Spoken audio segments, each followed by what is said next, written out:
Smash your FM radio. Indy 100 rocks.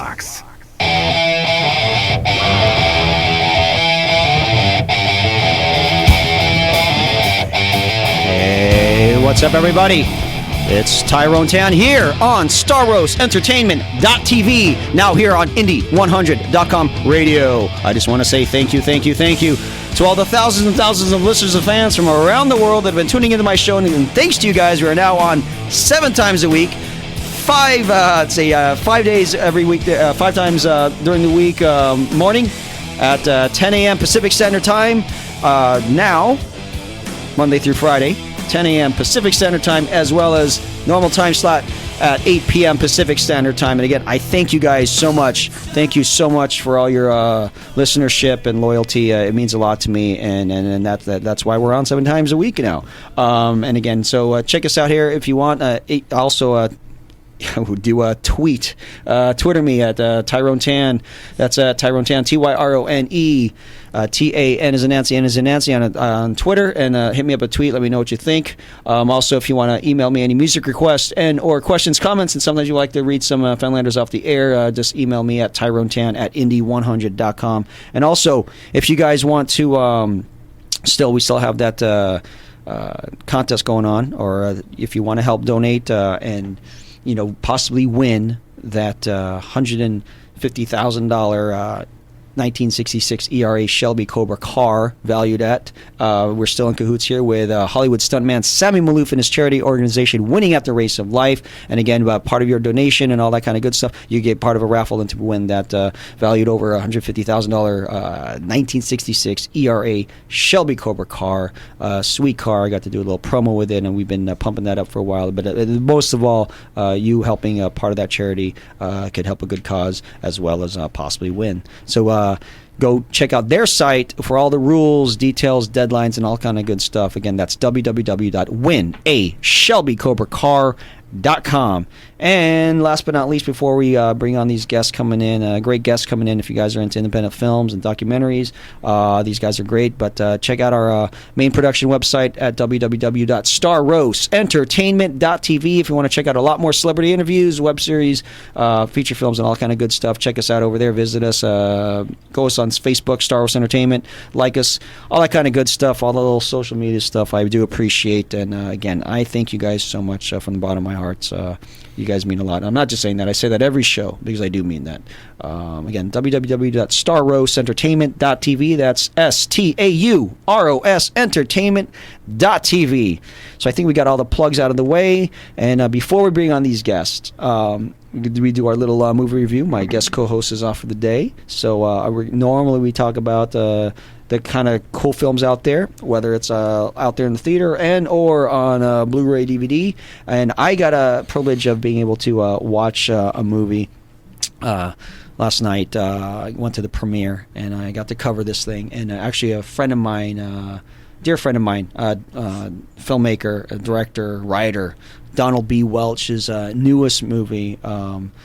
He's also an author. The Divorce, which is a great movie. You could check it out already. It's already on Blu-ray DVD. It's doing very well, but just got released. But I got to see. They actually just had the screening of the night, and it was an awesome film. So I want to.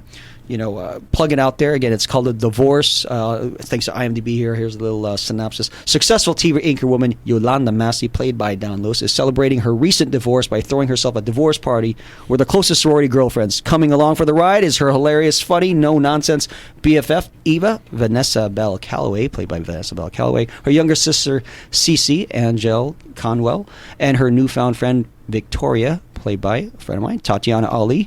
For good measure, throw in her self-absorbed mother, a sexy younger beau, and a handsome ex-husband, and you are in for an evening of raucous laughter, heartache, and ultimate surprise. And it also stars Judy Pace, Frida Payne, Tammy Mack, Keith Burke, Janelle Allen, and Rylan Williams. And if I botch any of those names, I do apologize. But my review for it, I think it was a great, powerful film. I got to check that out, got to go to the premiere, and again, a wonderful job, again, by writer-director Donald B. Welch. dear friend of mine. But I definitely highly recommend it if you're into comedies and dramas, I definitely think it's something you could go check it out. I highly recommend it. It's up there if I don't know. I don't know what else to say about it. I mean, it was really, really well done. I mean, the actual movie that is out on Blu-ray. It's actually in a way like movies like Tyler Perry does movies where he has a lot of stage plays and then they film their stage plays because it has a built hardcore audience. And so this movie, it's not the type of cinema type movie or cinema filmmaking style, but it's actually a movie of their stage play that's recorded that is now released because the stage play is very successful. So Don Welch does so many great projects as an author as well as a stage play writer, and now into feature films, and I definitely highly recommend checking that out. And last but not least, I do want to plug this still. It's Oscar month, and if you have not gotten to check out Wolf of Wall Street, I do highly still recommend checking that out again. My boy Leonardo DiCaprio, who's been nominated for an Oscar, and I'm very, very proud of him. And so check that out. If you have not seen it, we've already done enough reviews on there, but I'm still wanting to plug this in. Wolf of Wall Street, directed by Martin Scorsese, starring Leonardo DiCaprio, Jonah Hill, and great film. It's still out there in the theaters. So last but not least, again, if you guys are into movies, this is a cool flick. I got to see a little bit on this stuff, and we're going to talk to the filmmakers. If you have not heard in the circuit lately, there's a cool documentary out there that's called American Addict, and we had the pleasure of having the filmmakers into the studio today, and I was trying to figure out. Normally, my guest co-host kind of brings in devises a way of how to make the guests feel special. Sometimes they come in on land speeders, sometimes surfboards, whatever, and I don't know. Sometimes even Transformers. And I was trying to figure out, should we just bring this in? Maybe we should make them. These guys are two handsome guys here, so I thought maybe we could hook them up with some nice, lovely ladies that could escort them in here, and make them feel like royalty or something like that. Just make them feel good. And I think, wait a minute, I think they're about to come into the studio right now. They're coming in. Oh, with these lovely ladies. Oh my gosh, they're carrying them up here. And the carrots and the doves and the light, the beams of light. Oh my gosh, look at all these beautiful ladies bringing them in. Woo! Here they come, the filmmakers. We have the director, producer, Sasha Knezev, and executive producer, co-writer, Dr. Gregory Smith, coming into the studio of Star Wars Entertainment.tv now here at Indy 100. Bring them down, ladies. Nice and gentle. Here they come. Here they come. We got Sasha Knezev and Dr. Gregory Smith. Welcome. Thanks a lot for having us. I will be back after that. Wow, I've never seen anything like that. Yeah, look, ladies. Do we thank get you. The same escort on the way out? Thank you, girls. Thank you. Okay, you guys can leave. All right. Well, again, just a little joke there, guys. Again, thank you so much for coming to Star Wars Entertainment.tv on here at Indy100.com radio. Welcome. Nice to be here. Yeah. Again, nice to have you guys.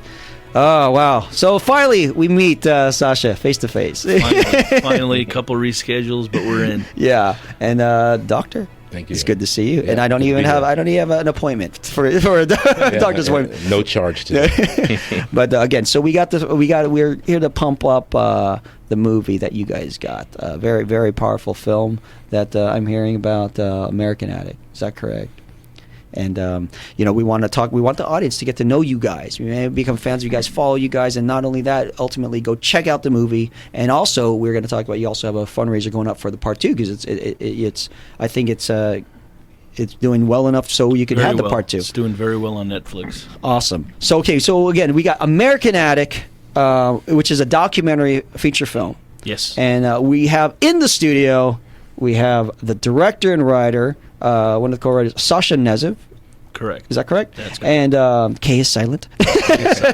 And Django Unchained. And He is silent. executive producer, producer, and co-writer, Dr. Gregory Smith. Easier name. Okay, Yes. cool, easy. So again, welcome, guys. And again, so we're gonna talk about you guys, but for the audience there, we want to let them know, about maybe a little bit of history about you guys first. Where were you born and raised, Sasha? I'm born and raised in Los Angeles. My parents are immigrants from the former Yugoslavia. They're Serbian. So I was a first-born generation here in Los Angeles. Grew up in San Pedro, southern Los Angeles. Attended the University of Southern California Film School. Got my BA and my MA from USC Film School, and I've pretty much been writing narrative films for the last 10 years. This is my first documentary. Oh, wow. We have a little interesting story how Greg and I met, and we'll talk about that later. Yeah. But I primarily write narrative films. I wrote and directed 2 feature films. One, Welcome to San Pedro, one, Fragments of Daniela, which I produced as well, and about 3 short films, some commercials here and there, and that's it. Greg and I met 3 years ago. I don't know if, Greg, maybe you can tell the story about how we met. This project came to fruition after, a couple of years since our initial contact. I've never done a documentary. I always wanted to, but it had to be something that was very particular and very special, a subject that really grabbed me. It's been more than 3 years we've known each other. Like this, Wow.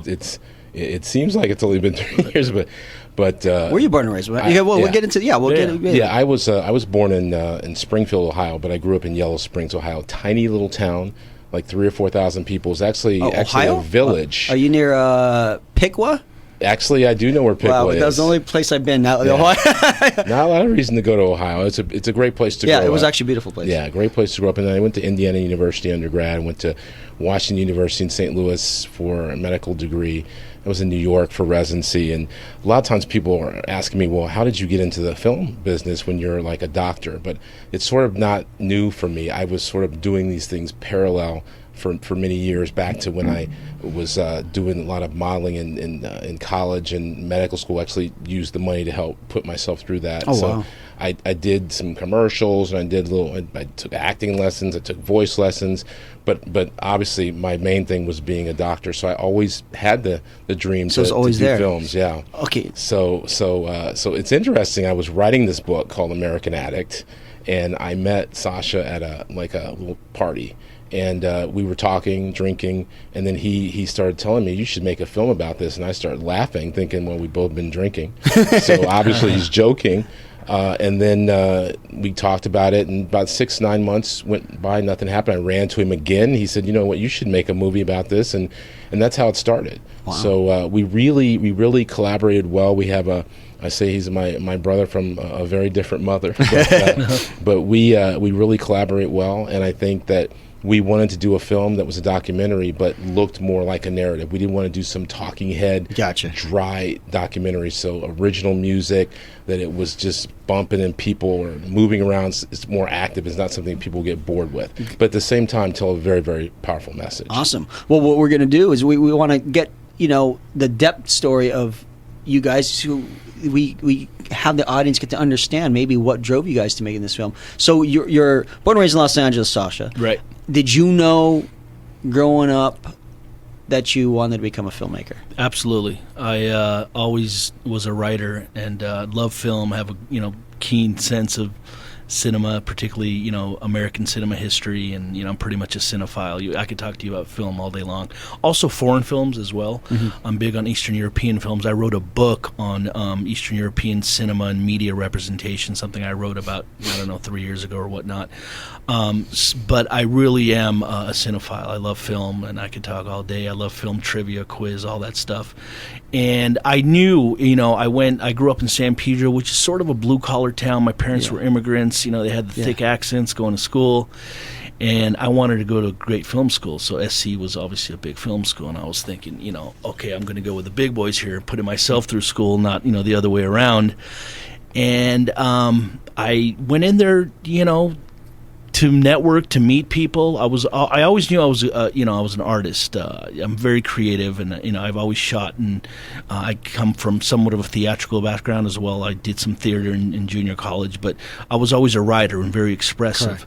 So I went to, I initially started off as a business major, but I loved film so much and I loved writing. I just said, what the hell with it? I'm going to be a film major. And there's so many film majors. These days, people that go and they want to make films and they go into film school, but so many of them don't stick with it and don't hammer it out. And I've told myself a long time ago, if I'm going to go, I'm not going to stop. I'm going to keep writing because it's a tough industry. You know it more than anyone. Yeah. There's a lot of luck and chance involved. The talent, definitely, you have to have the talent. You have to have the drive. Yeah. I've always known that I wanted to make film, and I'm very passionate about certain subject matter. So this is a subject matter, thankfully, that I was aware of because so many of us know people that are addicted to some sort of pain medication or some antidepressant. And then, Greg brought me into this, kind of opened up this world to me, the political and economic landscape of this subject. And it was just from there on, we were able to just go in deeper and deeper, and it turned out to be a great experience. Well, we're kind of building the audience here about this movie.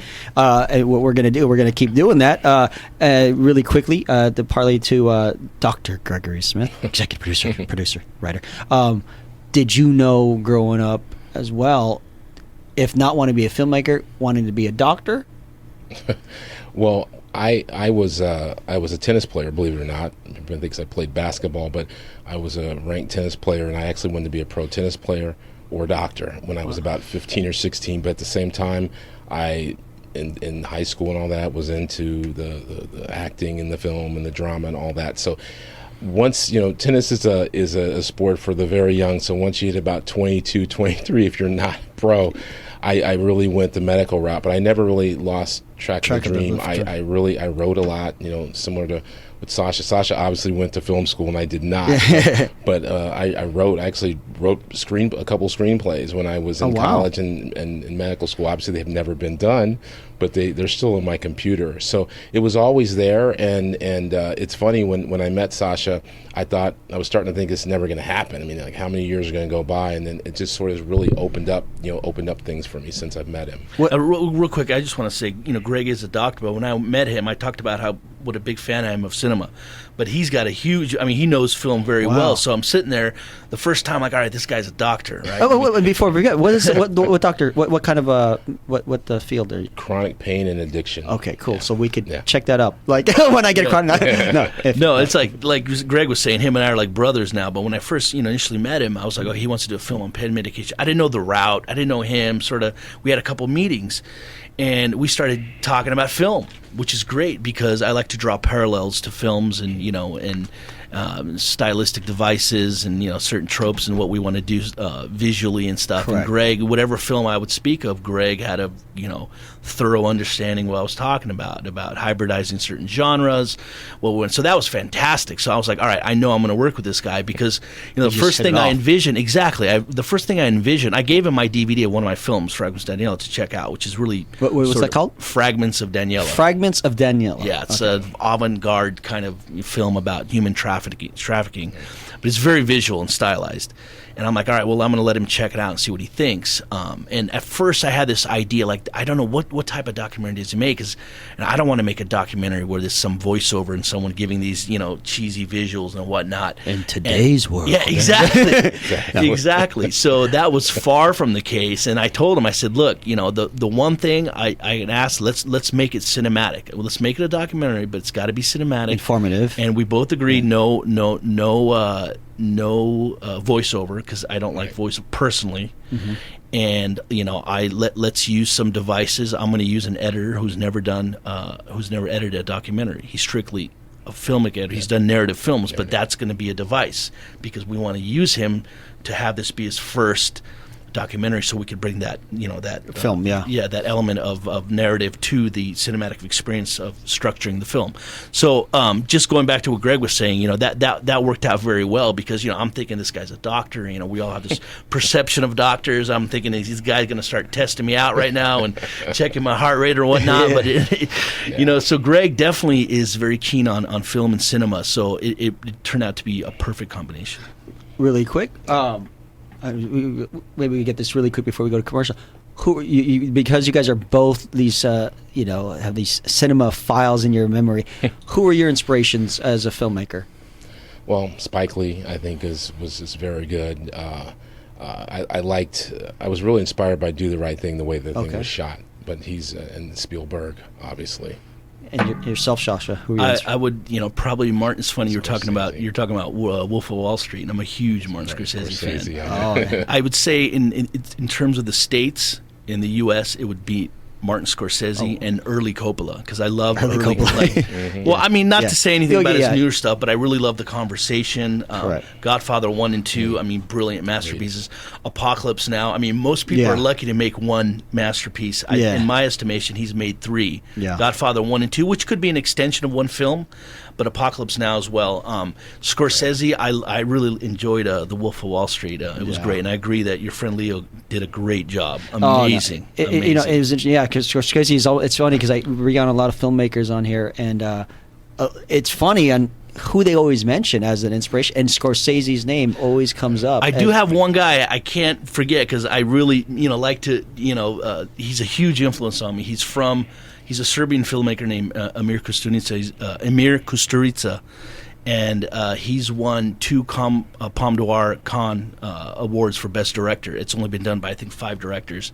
He's very influential on me because, my roots, I'm definitely an LA-bred American, but I have several roots of mine that go from the old country. So he has this genre of hyper-realism and that he sort of coined through his films, Underground and Black Cat and White Cat, that are huge influence on me stylistically. So I have to give him credit because I'm a big fan of his, but definitely within the States, it's got to be Scorsese. Awesome. Well, we're going to get more into and talking. We got the whole hour here talking to Sasha Knezev, director, writer, and Dr. Gregory Smith, executive producer, co-writer of the film American Addict, which is a great documentary out there. Again, don't really log off, but if you write this down so you can check this out, go to their website. We'll be right back more with them. But American Addict, themovie.com. That's American Addict, ADDICT, themovie.com. And we'll be right back more here with the filmmakers of American Addict, and we'll be right back. With supershopper.org, you can post your ad online.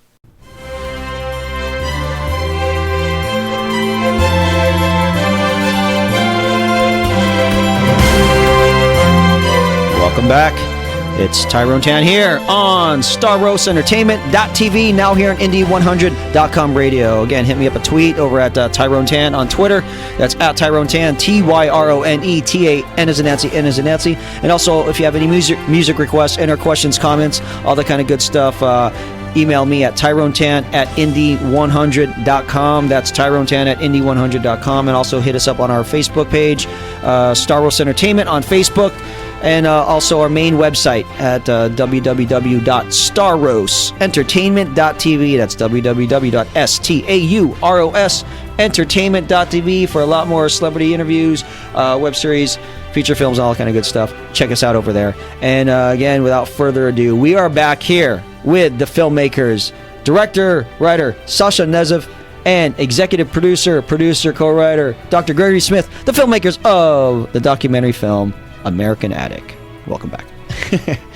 All right, guys. So we got into where you guys are born and raised, who your influences are. Scorsese for you, Spike Lee, and you both kind of connected at a party, so to speak. Yeah. And you guys, just to wrap up for that, maybe people are just tuning in, and how you guys met and how you guys kind of connected, and then finding out that you obviously, Sasha, finding out that Greg here was a doctor, and but your misconceptions led you wrong because you knew he was also a filmmaker connoisseur. And so now bring everyone back to speed. And so now, how did you guys? So you came out finally to LA to, let's say, to pursue the medical field or the filmmaking field? Well, it's interesting you say that. I mean, that was one of my reasons I came out here was I had to make a living being a doctor. So came out to UCLA, Harbor UCLA, that time when I first came here. It was 17, 18 years ago before I started private stuff. But then I knew I'd be in LA and then I could pursue things. So I told Sasha, I can't remember what school I went to, but I actually took directing lessons. I've always been taking lessons so I would understand filmmaking from all different angles. So it was something inside me. I thought at one point it would happen. I just didn't know when.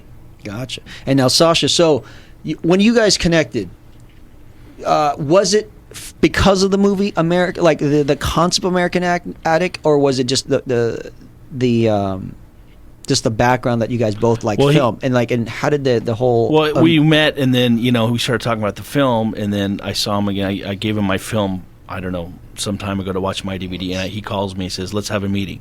I want to do this." And I'm like, "What do you want to do?" I'm trying to remember because we had a lot of drinks that night. So he's like, "I want to make the film." All right, cool. So that's when we had the meeting. We started talking about it. So it's like, all right, let's do this. And what's interesting for me is it's my first documentary. When you write a narrative, it's a little bit different as well. You know that. You have the scripts, you get your actors, your cast, and you can, pretty much schedule your shooting. For the most part, schedule your post-production and your production. You could do a, 4-week shoot, 6-week shoot, whatever. You can schedule it yourself. You get your locations. But with the documentary, it's a little bit different because you have these. You're investigating. You're trying to develop a perspective. There's there's the subjective angle. There's the objective angle. Which one do you want to take? You don't want to cheat the audience. You don't want to hammer a message over somebody's head, which is another thing that we discussed. There's a lot of documentaries, and I love documentaries, but the ones I found most effective were their message wasn't being pounded over my head. Particularly with a voiceover, like this is evil, this that. 18,000 people. Exactly.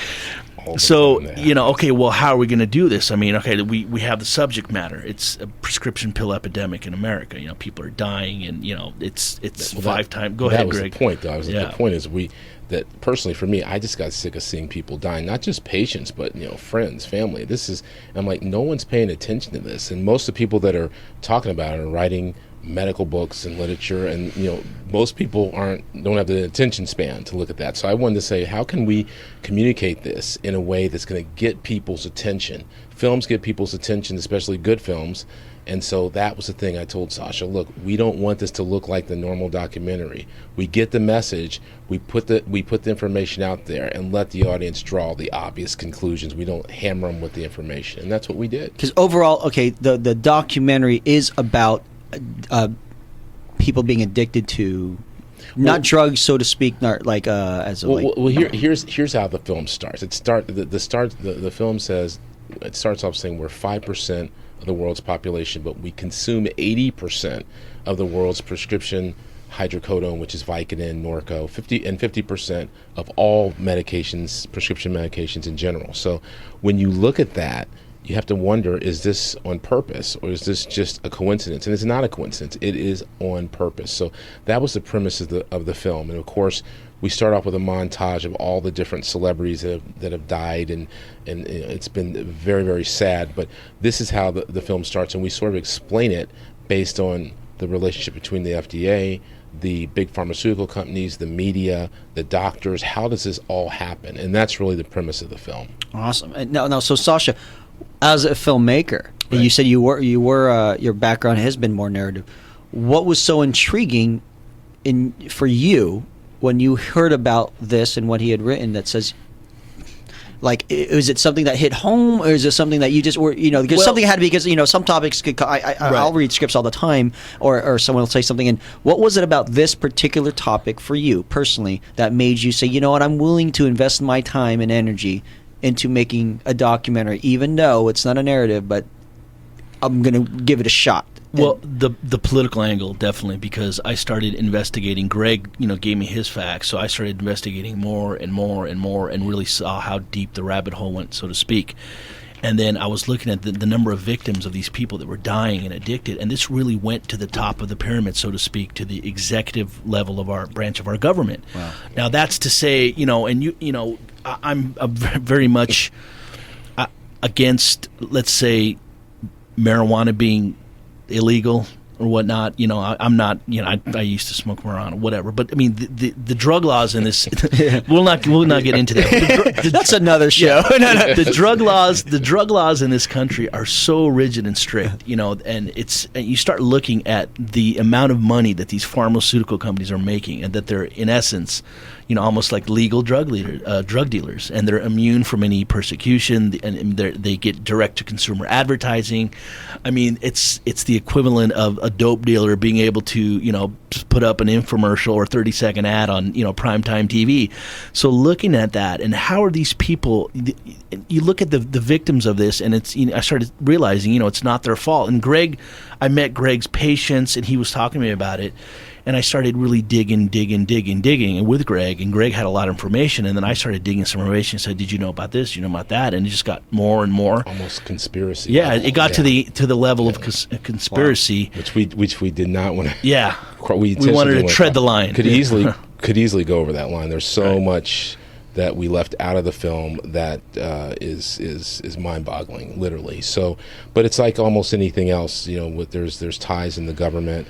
When there's huge dollars, and we're talking, hundreds of billions of dollars at stake on a yearly basis, there's nothing that has not happened, and nothing that surprises at this point. But again, we didn't want to have a film that gets up on YouTube as a conspiracy film. We wanted really to reach the mainstream public so they would pay attention to what the real problems are and advocate, health and public awareness. There's a great documentary called Food Inc. If you've seen that. No, but I definitely. Yeah, it's a great film. It's about the corporatization of our food supply, and this is sort of parallels that in that it's the corporatization of drugs, but it goes even deeper because children are being hooked on drugs. Little children that are 5, 6, 7, 8 years old, and we just needed to bring this out because we're looking 10 years from now. Correct. If it's this bad, where are we going as a society? Well, now speaking of, because you were saying that you like documentaries, right, and you were, you obviously you've been influenced by filmmakers.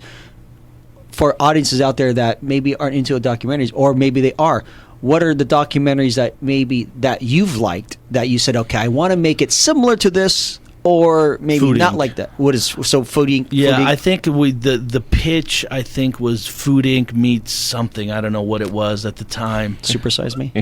Maybe that one wasn't bad. Gosh, I can't remember that was Inside Job. Yeah. Did you see? Okay. They won the Academy Award for. I think it was Food Inc. meets Inside Job, and I thought that was a fantastic documentary. Again, an important issue on the financial crisis.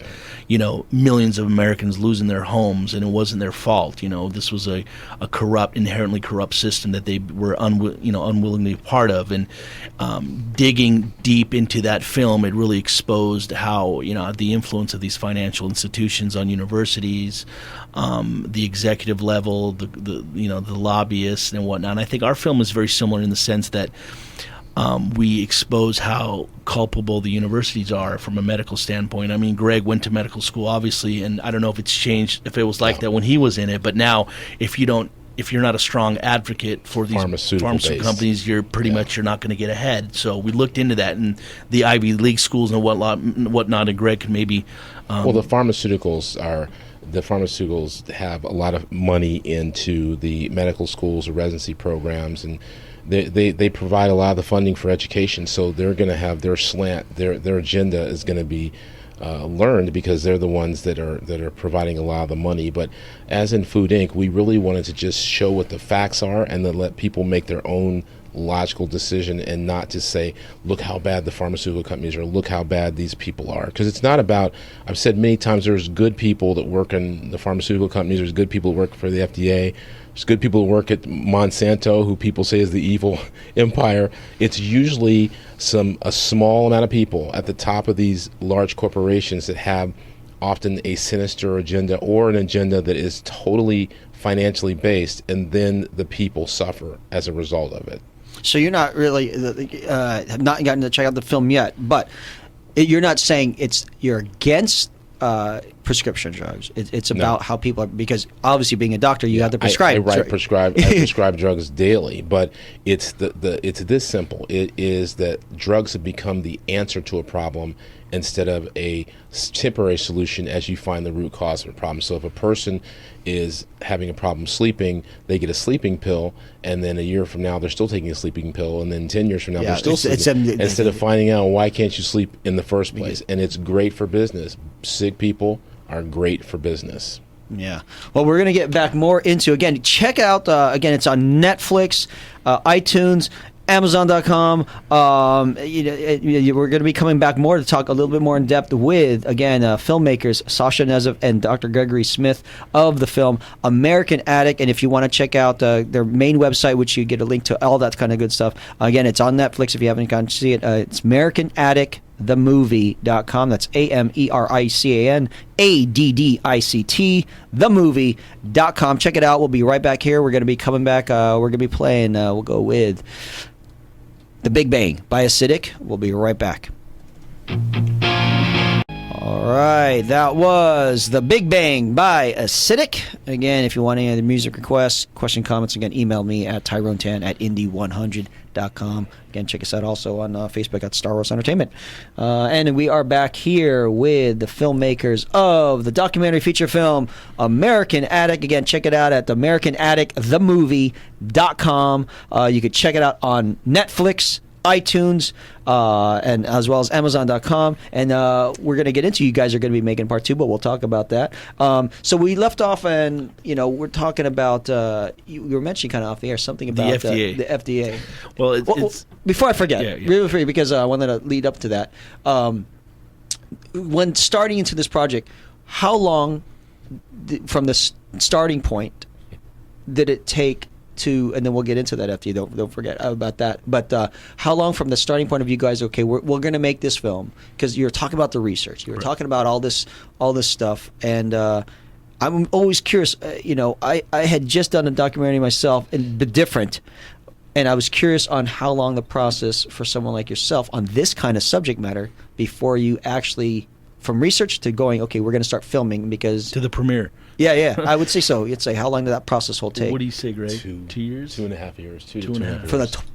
From the time you guys decided. Yeah, the reason is because we have about, at least 20 experts in the film. Everything from congressmen to, doctors, to people that are involved in law enforcement. And when you need to schedule them based on their time. Correct. So it's tough. So when Dennis Kucinich calls you a big time congressman and says, okay, I got to do this day, and this day, you can't tell him, I can't do that day, Dennis. You got to do it. You have to do it. So.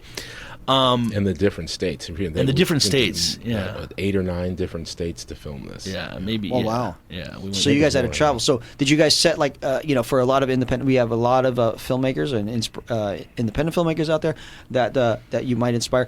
From that point on, did you set, okay, for a documentary, this is how much I'm going to spend? Because it could take, it could go on. It's not like a narrative where you could sit there and you go, okay, this is how much this shot or this scene.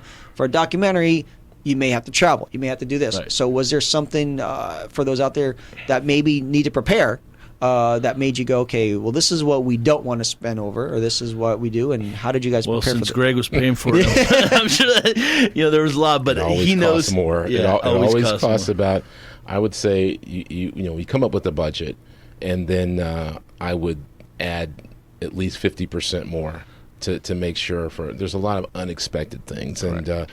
It became burdensome. The way that we financed this film originally, I was trying to get funding, and like a lot of people do, and I met an investment banker, and he liked the project so much that he said, look, we can do this ourselves if we do it piecemeal. So basically that's what we did. When we treat it almost like an employee or something, so we allotted so much money per month. Oh, now, wow. Unfortunately, as things go in this business, certain people drop out. So at one point, it was basically me footing the bill to the end to get this thing to the finish line, and things change. I mean, some months were a lot more expensive than others. Like when they had to go to Florida, and New York, and Washington D.C., it's like, it's a lot of traveling, a lot of airfare. So, but yeah, the money's always the most difficult part. Wow.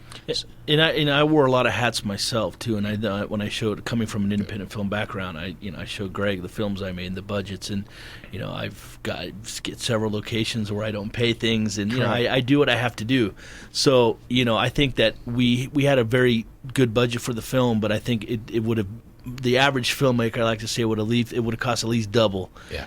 I do not Yeah. like to pay for anything I don't have to pay for, Right. and without trying to get get it. So creative I'm used to when that. you have Yeah, we less get money. that's, Now, on that's the the only documentary- thing I know. And a documentary like this, did you have to have several cameramen at the same time? Did you guys go? What was your style? I had And as a filmmaker, Yeah, what was? How I did you have approach this? one cinematographer, DP, I work with named David Boza. I've worked with him on several projects. I worked with him on commercials. So he's my guy. Then I had, we had 3 cameras set up. I had a profile shot, a wide and a close up. And so we had different camera guys and different sound people. When we traveled, we would look for, say, a sound person in New York, so Correct. rather than flying them out there. So each state, we'd have somebody on So you take someone standby. new, Exactly. oh, that's cool. Exactly. So that's sort of the method we did. That's awesome. But And it's cool because it's like, and for those out there that are wanting to do something to like this, that's a good technique as well. That some people will. I mean, it would be cool to use the same crew, but when you guys start having to travel, and no one starts to realize the traveling costs, and this is why films even leave from California to other states because it's cheaper, X, Y, and Z. But those are things that they should allocate. Yeah, and absolutely. then I didn't forget. So you were talking about something about the FDA. Well, going back to making a documentary, it's so much different from a narrative film where you have to put on sort of your investigatory hat and you're digging and you're investigating and what drawing parallels and conclusions and juxtaposing your research to you're hypothesizing and whatnot. So anyway, we knew the FDA obviously was a part of this. So it's a taxpayer, a federal institution, so we have the right to call them and ask them for an interview. We're paying for the place, and I spent, I don't know, two weeks in Washington, D.C. We interviewed Congressman Dennis Kucinich, which is great. He's a great guy, by the way. Great. He's an example. He's not a congressman anymore, but a congressman that actually cares. Yeah. So that was wonderful. That's why he's not a congressman. Yeah, that's why he's not a congressman anymore. That's a good point.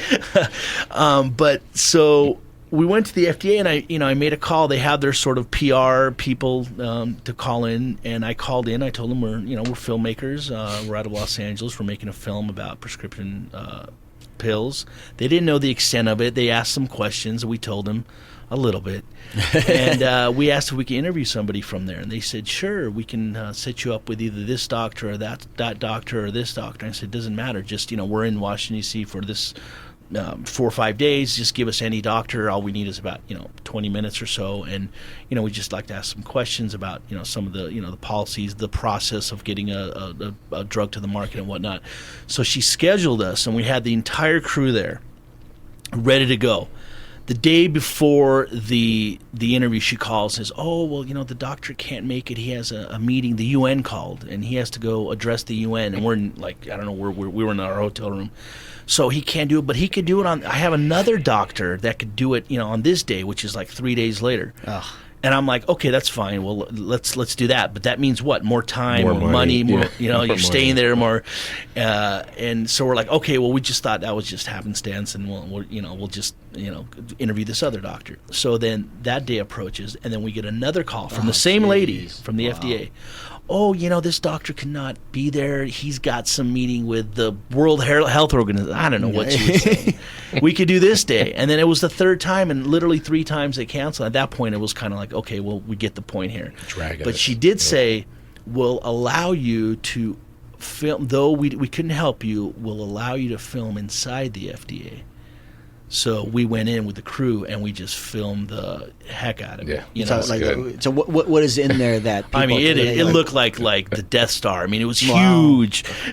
Maybe that was a bad analogy, considering they approve all our food and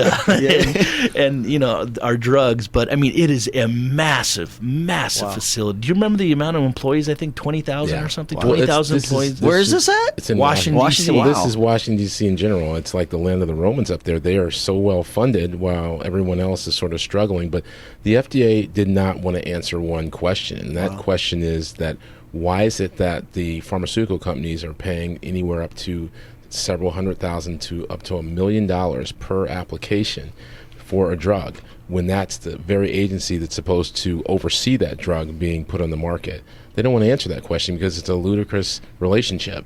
No one would do that in any other industry and say it's okay, but it goes on all day, every day, and they get the majority of their budget from the drug companies who they're overseeing. Doesn't make sense. They didn't want to answer that. Wow. And the same thing real quick with the DEA. We had someone, head of the DEA, a New York division that handled prescription drug narcotics. They have a division just like they do for all other illicit drugs. We had him interviewed, and then we interviewed about a week prior to that date in New York, a professor from Stanford named Dr. Donald Light, and he wrote a book called The Dangers of Prescription Drugs. And this guy's a harmless professor, wrote a book, and he praised some of the FDA. He didn't just bash them. He said there's people there that do a good job. However, there's corruption there and whatnot. So the day before that interview, the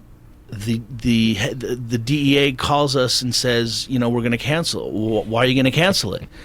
And it's funny because our cinematographer, our DP, freaked out. He's like, "They're following our every move." And he said, because you interviewed Donald Light, and Donald Light's this harmless, college professor from Stanford. I mean, what did he even? He goes, "We don't want to be sandbagged." But he's got a voice. Yeah, he's got a voice. He's not harmless. But I want to say, fortunately, we were able to get Sergeant Steve Offerman from Los Angeles, who was undercover, part of a task force called HALT, which is responsible for, overseeing all the illicit prescription medication in Los Angeles. So we did get, I don't want to bash law enforcement, we did get help from Sergeant Steve Offerman, you the man, Steve. But from a federal level, it got to the point where we had all these stops. We're bashing DEA, not the law enforcement. Yeah, exactly. So what did you, before we wrap up, we got like 10 minutes left, but, so what do you want people to know about this movie, why they should check it out, and what is it that you guys are pretty much telling the audience, saying, okay, because there's so many documentaries, so many movies out there, and again, by the way, check them out on Netflix, iTunes, Amazon, but AmericanAddictTheMovie.com. But what is it for the audience out there that you want them to walk away with knowing about this? Well, the film could literally save their life or someone they care about. It's really that dramatic. Lots of films are entertaining and lots of films are informative, but the information in this film can save people, because when people understand what's going on with them and how their medical care is so controlled, they can make better decisions about what's going on into their body, because the days of simply just trusting your doctor just implicitly, with just blindly, are over. You really have to know what you're getting treated for, why you're getting these medications, and ask intelligent questions. And hopefully have a minute to talk about American Act 2, because we're taking it a lot further with that and showing how these same medications are linked to almost every mass shooting that we see. And instead of vilifying the guns and making a gun control platform, that it is really the medication platform that's causing all these shootings. And there's so many other parallels in our society right now to the prescription medications are really making really negative inroads on. Doesn't mean that they're bad, but it's the overuse and the misuse of them that's bad. Wow. So again, you're saying you guys are doing American Addict 2, possibly. Correct. And you said you were mentioning to me off here that you were doing an Indiegogo campaign? Doing an Indiegogo for American Act 2. We have funding, some funding in place for American Act 2, and we're already in production of American Act 2, but we can always use more. Yeah, and so we don't want to take money. I've actually been offered money from some companies or corporations that I don't want to be affiliated with, because it would make us look hypocritical. So we try and keep it clean and make the money come from places that are completely non-biased, and that's why we go to the people in an Indiegogo campaign. We just launched it a few days ago. And please help, because I'd love to have one day of on the road where I don't have to share a room with my crew. And I can have my own room. So if everyone, even out there, I mean, I know the amount of listeners that listen, even if it put in $1 a piece, you guys, I mean, that could add up. I mean, Absolutely. Obviously, hopefully more. But I'm saying, but even if you guys don't think you can't contribute, and we were able to raise a lot of fundraising on whether Kickstarters, Indiegogos, a lot of independent filmmakers that have come on here. And so I just suggest you guys, check out the first one. Check out American Addict, the first film. And if you guys are interested to support the part 2, which I think you may be, then go do the Indiegogo campaign, which is www.indiegogo.com. Yeah, and you just type in American Addict. And then type in American Addict. Or American Act 2. Rather. American Addicts or American Addict 2. Yeah. And then go to that. But again, in the meantime, check them out on Netflix, iTunes, Amazon.com. Again, that's American Addict, and their main website is AmericanAddictTheMovie.com. Before we got to almost wrap this up. We got like 7 minutes left, guys. Time is flying by. Yeah. But the show ultimately is about inspiring others. Obviously, you guys been inspired to get into your fields and to make this film. But for Sasha Knezev, director, writer of American Addict, what inspirational messages can you give to someone out there that maybe wants to become a filmmaker, documentary filmmaker, or maybe just follow their dreams in general? Just keep going. My parents are immigrants. They came here to this country. I put myself, I grew up in the alleys of San Pedro. A lot of my friends, took the wrong path. When I was younger, I was a little wild. I went to USC. I paid for every dime on my own. I'm still paying, some of those darn loans. But anyway, so if I could believe me, when I went to USC, I was a little intimidated because all these people came from wealthy backgrounds. Yeah. But it was really quick until I realized that I'm, nothing against all the students here, but that I'm very creative and nobody can match my passion, and my confidence level just raised because I'm very confident in my style, my passion. So if you have a passion and if you want to make films, do not stop and do not let anyone discourage you. Just keep going and keep going and keep pushing, and don't take no for an answer. This is my 4th feature I'm working on. Wow. Greg and I are already talking about a 5th feature film, and I have 3 other screenplays. So it does. Just if you love film, don't take no for an answer, and just keep pushing. Gotcha. And Dr. Gregory Smith, executive producer, co-writer of American Addict. What inspirational messages can you give to piggyback on that for those that maybe want to be a doctor too, but also as a filmmaker, or just in general following their dreams? Well, anything in life takes effort, as we know, but I think the most important thing is there's always going to be setbacks, no matter who you are, no matter how much money you have or don't have. But the most important thing, I believe, is that if you can visualize something, if it comes into your mind, you can make it happen. And it's really, I'm really big in the law of attraction. So if you can hold in your mind with emotion what you want to happen and see that and focus on what you want and not what is, because often what is isn't good. So substitute in your mind for what's going wrong for what you want. Just keep focusing on what you want, and it will happen. It sounds simple. It's easier said than done, but if you can do that, then you can virtually do anything, and that's the take-home message for me. You can do anything you want. Wow, great words of wisdom, guys. And now I guess we got about, let's say, less than 3 minutes left here. But to wrap this up really quick, is it what you guys, when you set out to do this 2-year journey of it, was it at the final end product? Is it what you did it fulfill your expectation, and did it fulfill your expectation, both of you guys? I think, judging by the reactions we're getting, actually, there's a link on the website, AmericanAddictTheMovie.com, where it says share your story. So we're getting, hundreds, thousands of stories from across the nation of people that have been addicted to pills.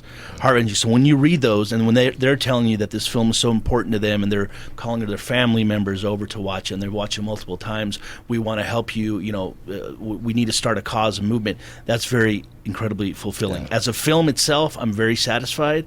And just one last thing before I go, before we move to Greg, I just want to thank Crazy D, the former DJ of NWA. He wrote a couple original songs for the film with Cypress Hill's Sin Dog. Oh, awesome. And a couple other hip-hop guys. It's a fantastic song, which we plan on shooting a video for soon.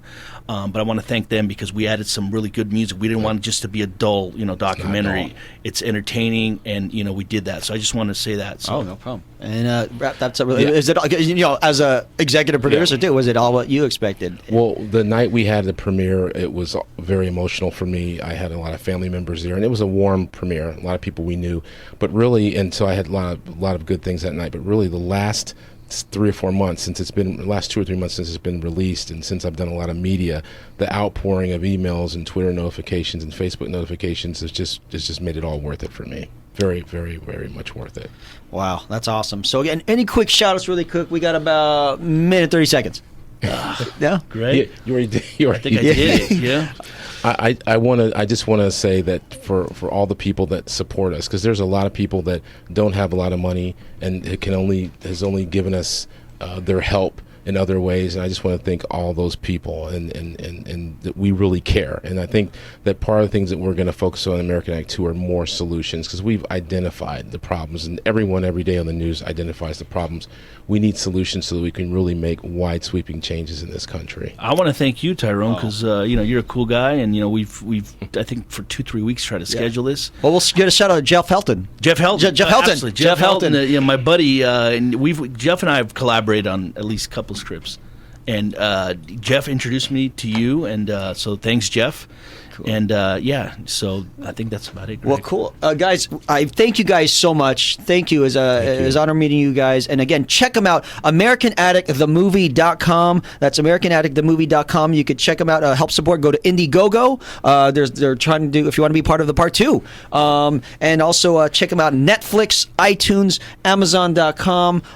It's everywhere. So again, go support these. Go check it out. I'll highly recommend it. I have not even got to check it out, but based off what I saw, and you guys seem like very sincere guys, and I wish you guys nothing but the best of luck, and I'm looking forward to finally getting to check this out. And again, for all of you guys out there, again, AmericanAddictTheMovie.com. And I thank you guys all Monday through Friday, 10 a.m. Pacific Standard Time, and Tuesdays and Thursdays at 8 p.m. Again, Matthew 19:26. In man, things are possible. In God, all things are possible. And we are out.